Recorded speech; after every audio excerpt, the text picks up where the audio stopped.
5 years since I was last on the podcast, right?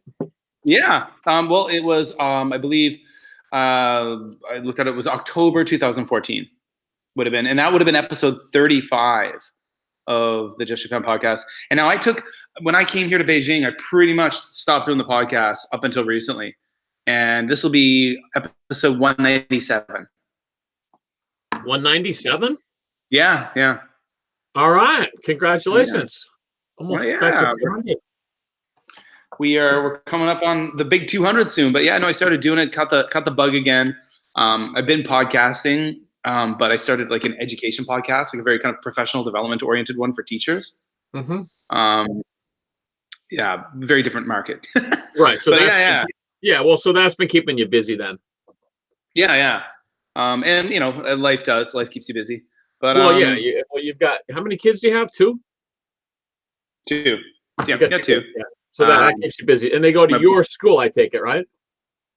Yeah, they do. Yeah, they do. They go to my school. That's a nice benefit.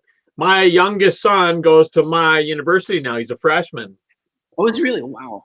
Yeah. How about them apples, huh? Wow. And your oldest boy's still in California, right?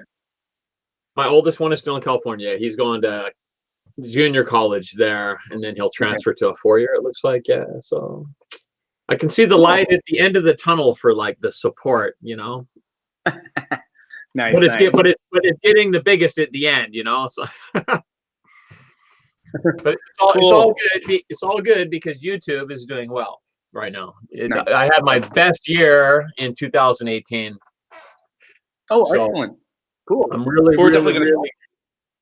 trying to get it going. Good. Awesome. Your sound's breaking up a little bit over there. Yeah. Okay. Well, guys. It was good in the beginning. Is it okay? So it's kind of deteriorating a little bit. Oh, China. Now it's gotten better. Now it's better again. Yeah, I know. It's just okay. I think it's gonna come. I think it's just gonna be like waves in and out probably, but it's definitely better than at my place. Okay.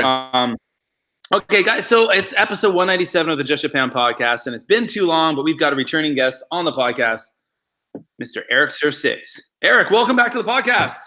Hey, thank you, Kevin. It's great to be back. That's right. And just before we start recording, Eric and I were talking, and the last time he was on the podcast was in October of 2014, which left me scratching my head like, have I been doing it this long? But yeah, so it's been a long time. Well overdue. Yeah, 5 years, man. Congrats on 5 years with the Just in Japan podcast. Yeah, actually, I think it's probably pushing 6 because that was episode 35 that I interviewed in, and you know, yeah. But I mean, okay, so hang on a second. Well, let me introduce you now. So I know this guy as BusanKevin, right? The Korean YouTube guy. And then he moves to Japan, and then he's got this Just in Japan podcast. But no, he keeps going. Now he's Beijing Kevin or whatever you want to do. It's amazing. No. Yes, no Beijing. No, it's Beijing, Kevin. All right, so first question on my list, Kevin, is for you, and then you can go ahead and question me, all right? All right, so what is the difference between living in Japan, from living in Korea, from living in Beijing? 1 minute or less. Can you do it? Okay, all right. Let's see. The food's really different. Unfortunately, it's very polluted where I live right now. So you really have to think about the environment. And actually, I'm just pulling some fluffy seeds out of my hair that are floating around outside. But yeah, I think the environment's a big one. Where I live in Beijing, the air quality is not good. So you have to have air filters in your house, air filters at school. You have to wear a mask when it gets high. Yeah. So it's not easy. It's not easy. So it's a challenge. Yeah, so you just miss I miss like the nature and the kind of the natural cleanliness of Japan. Right. Japan's got a lot of beautiful nature, doesn't it? And clean air for the most part. It does. And for those out there who are listening, they probably already, well, they do know this already, but we are leaving Beijing in about 6 weeks. We're moving. Oh, so we're staying in China. We're moving to a city in the south called Shenzhen, which is right beside Hong Kong. Okay. I know it well. And that's okay. So we're moving to Shenzhen, and I've got a job at a really amazing school down there.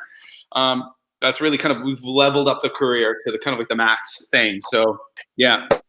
So you're going you're going to be a school principal. Is that right? No way. No thanks. I would not. I would no. That's a job that's way tougher than I want to handle. Yeah. So now I'm back. It's back at you. And all right, hit me. So for those out there who are listening to this podcast who maybe aren't people who watch YouTube, or maybe they're new to the podcast, in a nutshell, can you tell the listeners out there a little bit about who you are and what the heck is it that you do on YouTube? Well, that's a good question. I've been on YouTube since the beginning. I started very, very early on, before there was monetization. And I just did it as a hobby. I was living in Japan at the time, and I would do it to make surf videos, and then to make videos of my family, my two sons basically in Japan growing up, and then just send them, send those videos to people through YouTube, send them out to my family and stuff to send links. I mean, it wasn't really like a public thing so much back then, it's like the whole subscriber thing. It was very, very small. So that's what it was. It was a way to share videos with family. In the early, I was going to say, days, it was a totally different. Yeah. No, I don't know if I've been on this. I'm not sure. I mean, I've been on since 2006, and when I joined. Yeah. Okay. So when I was on back in 2006, there was okay. Hold on a second. I'm having a whole. I'm stopping for a moment here. I'm looking at the YouTube channel, seeing if we're recording this. But when I started in 2006, I mean, there was no monetization, right? Like you didn't make money. No one made money. Right. We did it as a hobby. But your channel started to evolve into something more, right? It did, yeah. About a year in, I posted this video called "The Pencil Trick," and I mean, it's silly. So since this is on video, I guess I can just show it. There's a pencil, and then it's a silly 2-second trick. That's all it is. You're just kind of whipping it around down to the bottom and back. And that video has garnered, I don't know, like 12 million views over the years. And because of that, I kind of started sort of like a tricks and puzzles sort of, I guess, channel, if you will, like playlists and all this. And I did that for a good 3-4 years. And that's what made my channel take off. And aside from that, I also have a background in performing. But when I came to Japan, I performed as a juggler magician during the bubble era. So there was, a lot of money around and stuff like that. And so it's comfortable for me to do tricks and puzzles. I mean, I have a lot of it. It was easy for me to come up with that kind of content and post it on a regular basis. Yeah. So that went really well for 2 or 3 years. And then they introduced monetization into the whole, the Google AdSense program and whatnot. So then I started making some money, but then I kind of ran out of tricks and puzzles at some point, and my channel had this sort of low at 2014 when you interviewed me, and I was kind of searching for sort of a new type of content. I was trying all different types of stuff, and nothing seemed to take off. But then at one point, I mimicked the Epic Mealtime channel, which is this huge food channel that does these huge proportions of meals, and they just eat these. They're based in Canada, actually, your country, and they eat these huge proportions of meals. I mean, it's silly. You know Epic Mealtime, right, Harley? Yeah, I think they're from Montreal, right? I think he was originally from Montreal. Yeah, they are. He's got a team of guys, and they're huge now. They've graduated from YouTube and went on to like network TV and cable shows, and it's it's a huger thing, yeah. So I started doing some food videos, and then that started taking off. And because I was based in Japan, the food videos like sushi and like hot foods vending machines, convenience stores, tempura, these kind of things that are specific to Japan took off. And I was the only one doing it back in the day. This was probably 5-6 years ago. And that's where the channel is at today. I make 2 food videos a week, mostly based in Japan. But I mean, I travel around and make food videos as well, too, which is kind of fun. And then I've just recently started like an Eric Vlog Time, which is kind of a travel vlog series. And then it's got the food involved as well. And I'm working the tricks and puzzles into that as well. So that's sort of the evolution of the channel, just in a quick little sort of, couple minutes. Well, one thing I'm curious about with your channel, and one thing in many ways, I mean, I commend you for this. But like I think you've probably been in a situation where you could have in the past, or even now, quit your day job and pursued the dream for many of becoming a professional, a full-time YouTuber. What is it that's kept you from quitting that day job? Well, a couple of things. First of all, I'm too lazy. I'd just be sleeping in. I'd be out partying all night. I'd be like pouring myself drinks like this, and I'm not responsible enough. That's number one. And number two is I love my day job. I really, really enjoy teaching at Japanese university. That's my daytime job. I teach in the English department. I have several different classes that I teach, and to me, it's that face-to-face communication that really, I don't know, makes my day, I guess. This it's still, to me, it's not quite there. It's not quite 100%. I mean, I was a stage performer for a long time, and that feeling after coming off a stage is just, there's nothing like it.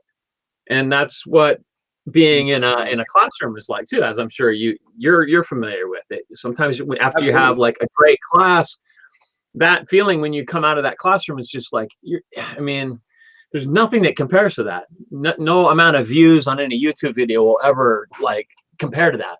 So that's one reason why I stay, and I don't think I'll ever leave, honestly. I mean, my YouTube doesn't really need to get bigger. I mean, I'm happy with, I do 3 uploads a week. I'm comfortable with that. It doesn't need to be more frequent. I like the balance between the two. Well, I think one thing, like you mentioned, I think all teachers are natural performers, right? I think everyone who is a professional teacher. It was an easy transition to me to go from a 15-year career as a juggler into a teaching job.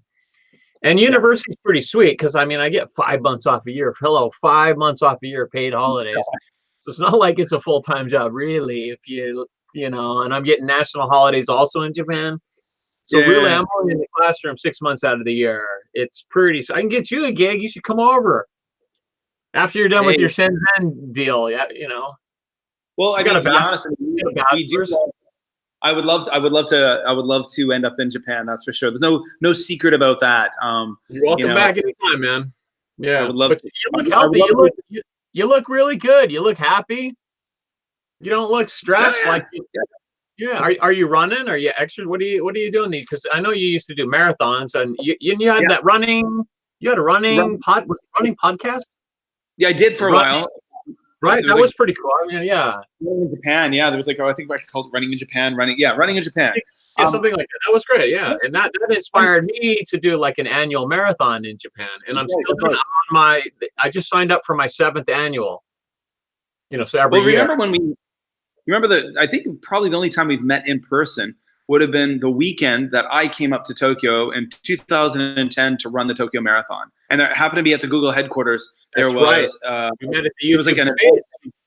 At the YouTube space, and was for a party or something. No, it was the partnership program was pretty new, so it was kind of like a best practices kind of workshop for the new partners. So I was there, and there was Tokyo Kuni was there, and Pico Simon, and a whole bunch of people. Okay, yeah. I remember that. Cooking with Paul. Yep. Yeah. The OG squad. We're known as. So these days, I mean, I don't know, running not so much. It's hard.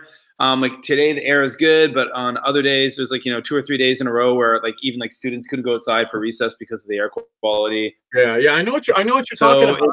I've been to China twice, and there were some issues with air quality when I was there too. I got to witness that, and it just like one day it'll be really nice, clear like skies, and then the next is it's weird. It's eerie. It's like a zombie apocalypse sort of thing. I mean, it's weird. It could change in 30 minutes. Yeah, I mean, I witnessed that. It was just like, whoa, it's kind of eerie.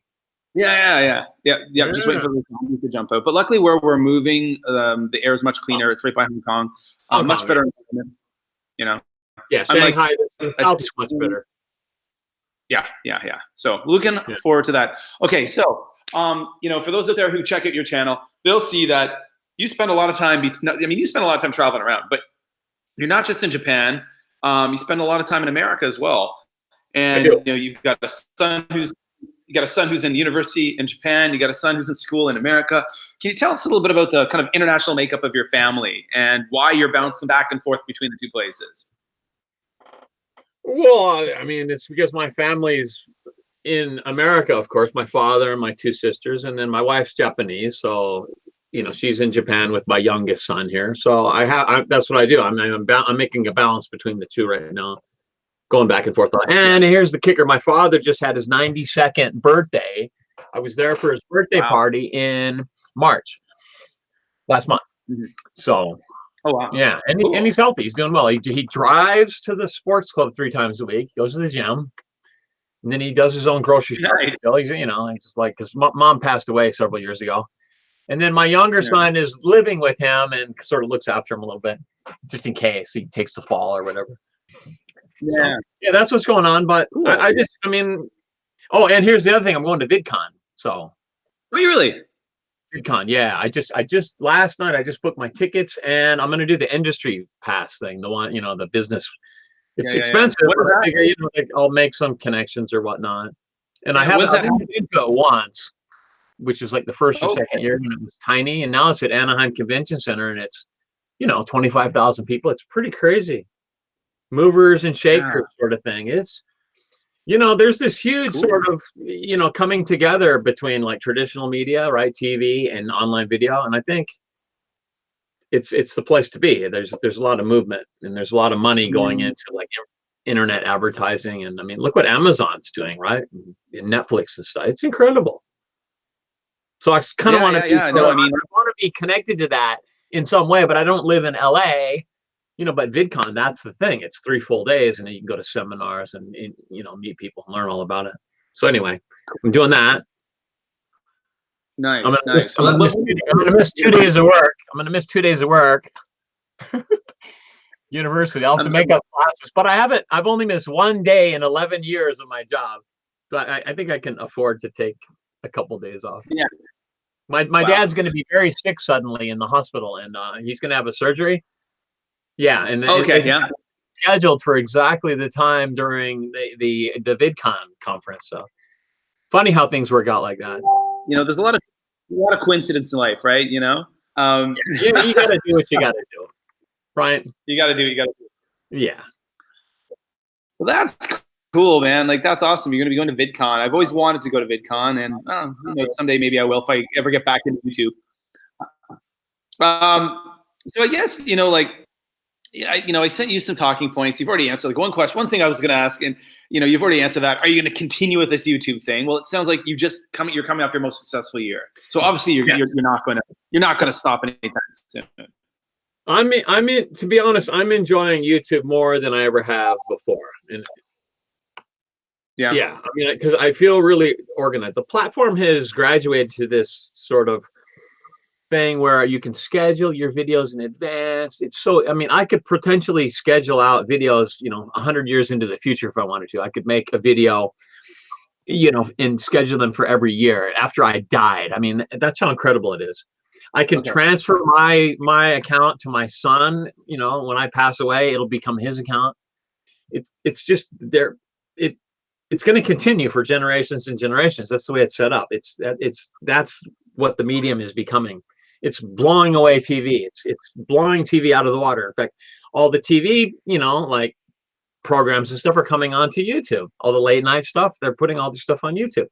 That's proof. All the like TV celebrities like Jack Black and Will Smith. I mean, where are they now? Where are their fans? On YouTube. It's interesting. It's cute in a way. Like, I'm teaching at an elementary school.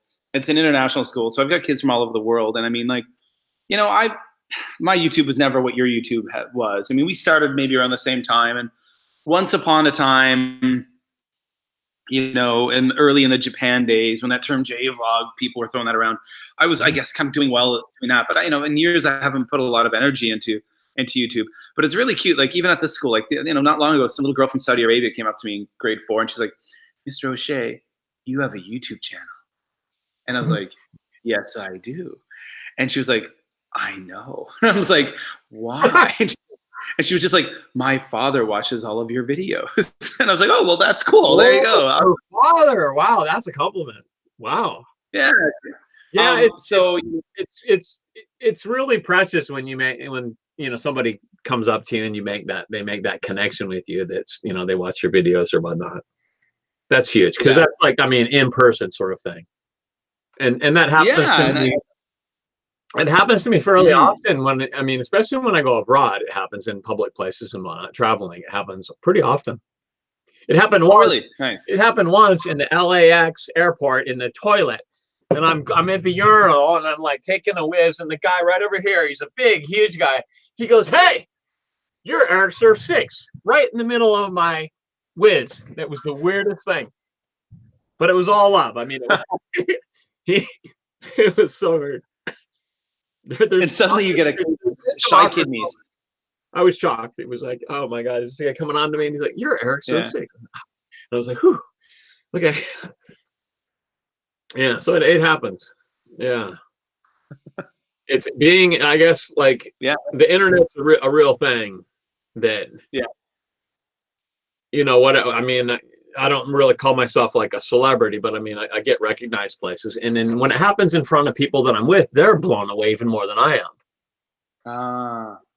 So like my family or whoever I'm traveling with, like my wife or my kids or whatever, they're like, "Again, Dad, really?" You know, or they'll wind up taking the picture of us or something. So it's pretty weird. And it happens in Japan too, even just traveling around to in tourist sites and whatnot. So it's going well, Kevin. Cool. I'm like branding stuff now, like the Hato Bus tour. I'm doing that, and I have this other thing with this Arigato Japan thing. There's this huge influx of like tourists coming to Japan. Like inbound tourism to Japan is huge right now. And then the Olympics are coming next year, and I think people that are like business savvy or whatever could make a lot of money on this. There is so much tourism coming to Japan, English speaking, you know. So content on YouTube that's like, you know, doing food like I do, or you know, introducing like, you know, whatever tourist spots or, you know, whatever amusement park, things like that are going to do well. I think that type of content. Yeah, I think so. Definitely. I mean, you know, people get on YouTube to learn about, you know, the places they want to go. I mean, that's how I first got onto YouTube. That's how I first got into, like, when I was BusanKevin living in Busan, Korea. You know, and I was, you know, dating my Japanese girlfriend at the time, who was now my wife, and we were really serious. And I was thinking to myself, you know what, there's probably a good chance we're going to get married and I'm going to move to Japan. So I started finding Japan content creators. And at the time, there were very few, but that's right. I started watching you. I started watching Softy Papa and Tokyo Kuni and Concept PJ. Concept PJ, yeah. Well, Tokyo Kuni was sort of the godfather of, you know, introducing these stuff. And videos are kind of on a very different level than everyone else's, right? Exactly. Yeah, that's true. He was doing the professional quality stuff right from the get-go. He was. Yeah. In like 4 days, where the screen was like shrunk down like that. A lot of my old videos, they're like that. It's like a little box, right? Yeah, and then when it switched to the 16:9, the wide, it was weird because it was hard to figure out the aspects. A lot of times, like, your face would be really skinny. There was a period of time where it was so hard to like figure out how to get the aspect ratio right for the new format. It was miserable, you know, depending on the editing program. But things now are so simple. So what I'd like to say to the people out there, if you guys are thinking about starting a YouTube channel, it is not too late. I mean, everybody's got a cell phone, right? Just make sure you shoot like this. Yeah, right? Never portrait, always landscape. Right? Don't shoot it like that. And it's so easy to do now, right? You just make sure you have some decent lighting and, you know, and good sound, and you'll be fine. You can do anything you want. People always ask me, "Oh, what kind of camera do I need to buy?" And it's like, well, it's right here. It's in your pocket. All of them work just as well. You know, all the ones, if it's within like a year or 3. This one's 4 years old and it works great. Yeah, I know. And if you get those new ones like the iPhone 10 and stuff, those are brilliant cameras. Right? I know. It's amazing that the amount of technology that's packed into a smartphone these days. I've got colleagues.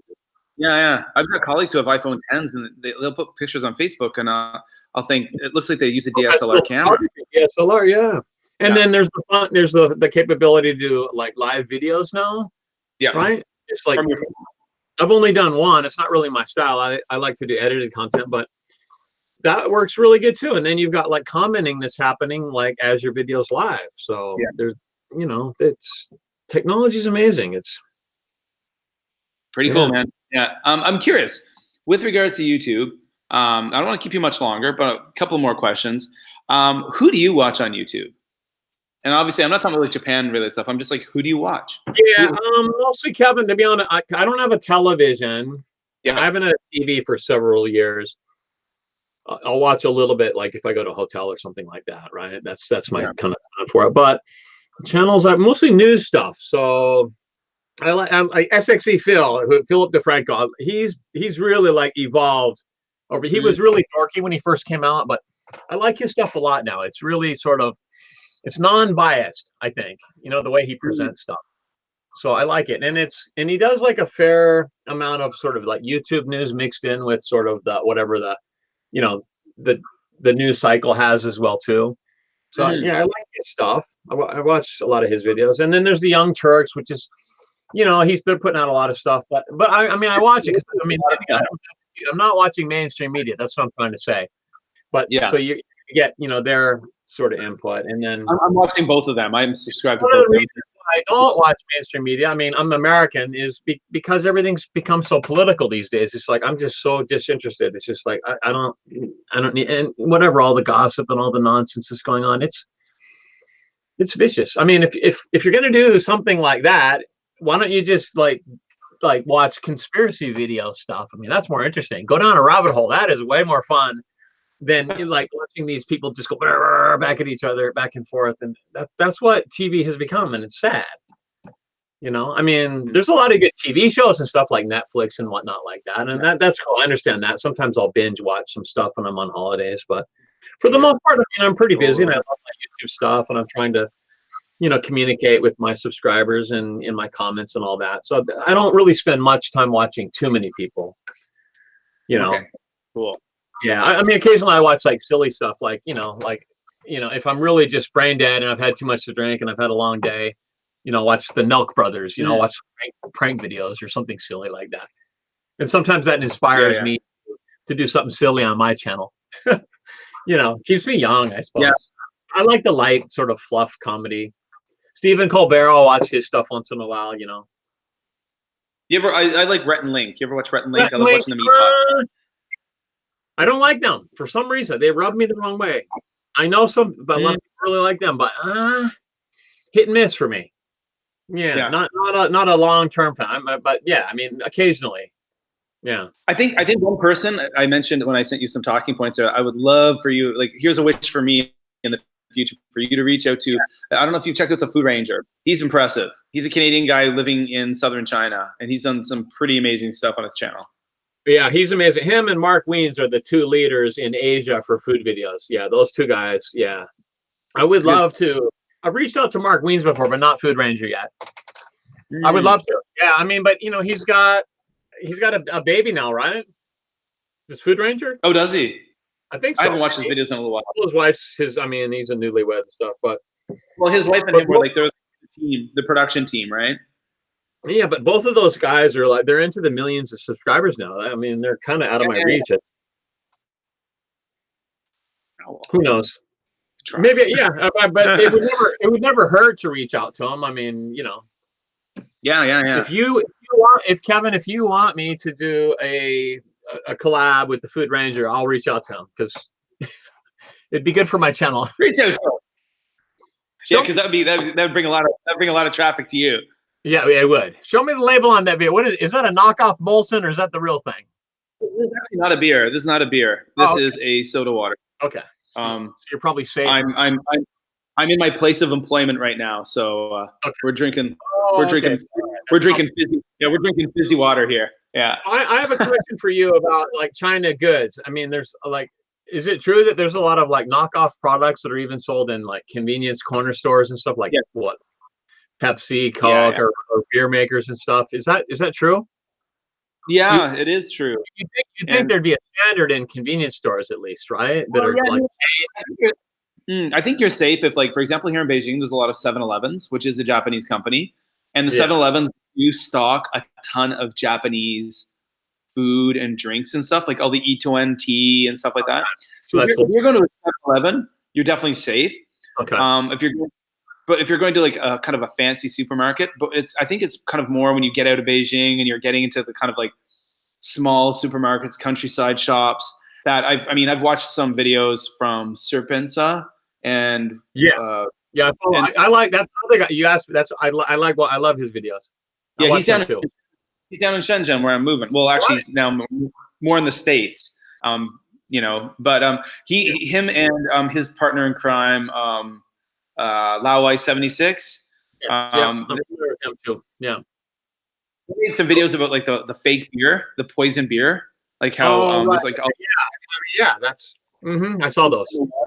Yeah, that scared the heck out of me, and I think those guys are pretty credible. So I believe it. But I luckily have not had any encounters like they have. They talked about one where they made a video where they had a couple of beers and the beers were like fake beers. So they started getting like really weird and sick and drunk and stuff.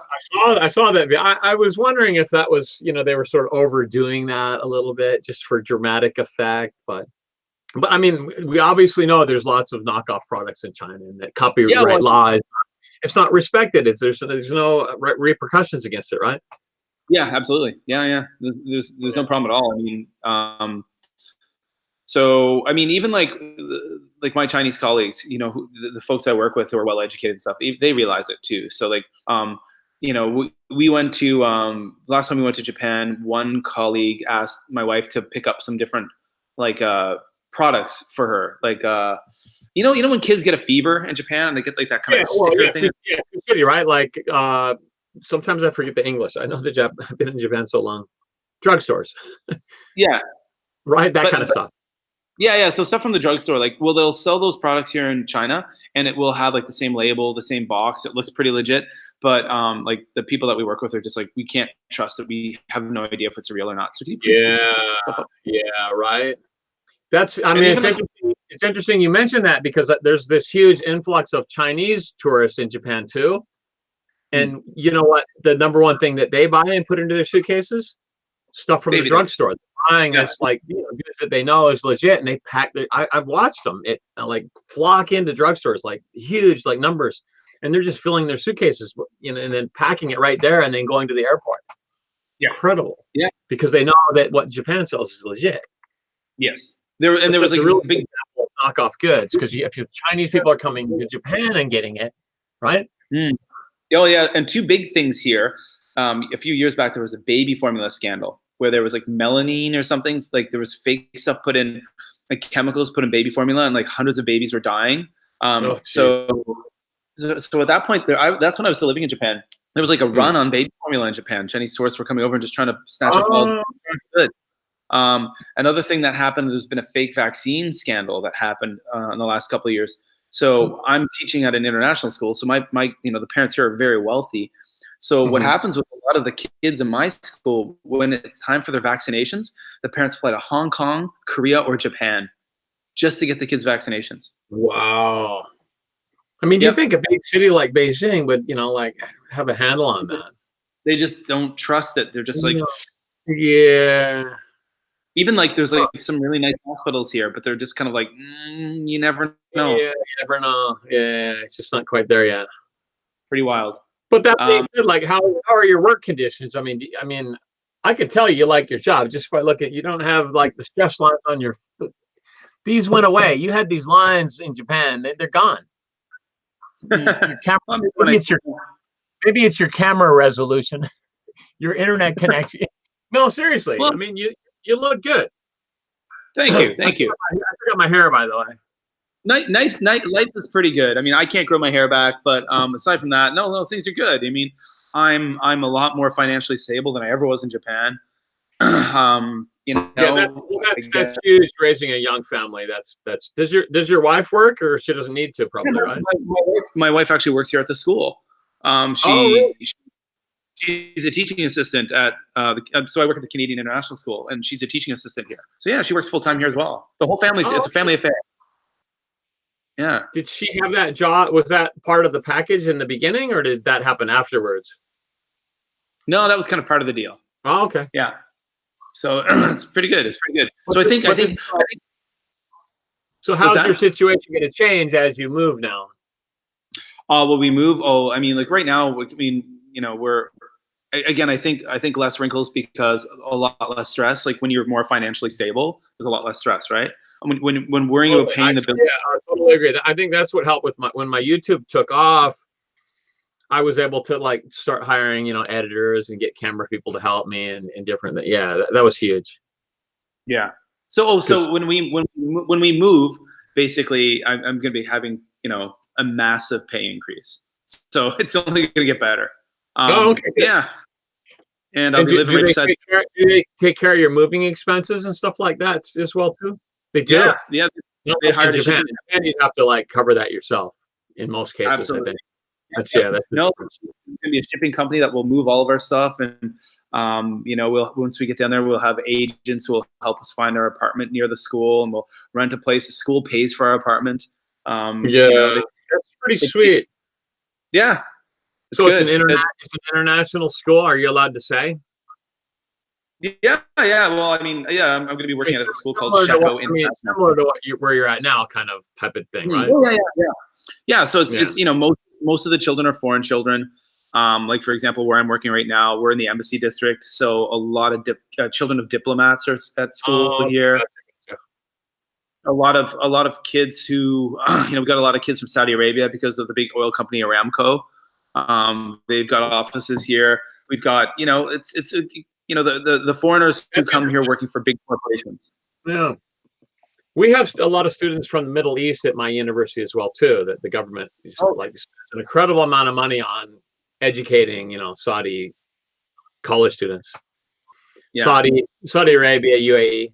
So actually, I just booked a trip to Saudi Arabia. It's and UAE. Did I mention that? That was before we went live. I think. Yeah. So some of my students have offered. It's like, well, come. They always go home and stuff. So it's like that's going to be a food tour. Because Saudi Arabia, Americans, we've only been able, or I think Westerners in general, like the Saudi government only opened up Saudi Arabia to tourist visas in 2017 or something. So it's very recent. Oh, really? Oh, wow. Yeah. Oh, wow. And now, and from 2018, you can apply online. So it's gotten easy. You don't need special permission or anything. So Dubai, Abu Dhabi, and Saudi Arabia, it's on the radar. Cool. Nice. Yeah. Yeah, well, you know what, Eric, I don't want to keep you much longer. I also got to get back home and get the kids start getting them ready for bed. They're still little, so gotcha. It's right. Yeah. And well, listen, thank you for. I want to come visit you in Shenzhen. Please do. I love that, right? I can fly to Hong Kong and just go across, right? Oh yeah, absolutely. It's like 20 minutes away. Train. It's like right across the. Yeah, that would be really cool. I've been there once before, but it was before I was making food videos, and yeah, that would be really cool. That would be awesome. I feel like it's easier than Beijing. I think so. Yeah, and you'd have a place to crash. Oh, awesome! All right, let's keep in touch. Okay, cool. And thank you for doing this. For all those folks out there listening to the podcast, if they want to find you online, where can they find you?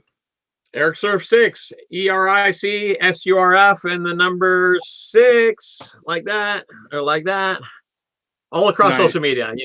Instagram, whatever it is. I'm on Snapchat, Facebook. You can find me at Eric Surf 6, everything. But YouTube is the main thing that I do. Nice. Yeah. Cool. Well, thanks for doing this, Eric. It's great to see you again. Thanks for reaching out and inviting me on the show. Will do. Cool. All right, man. Well, I'm going to stop that now. And thanks.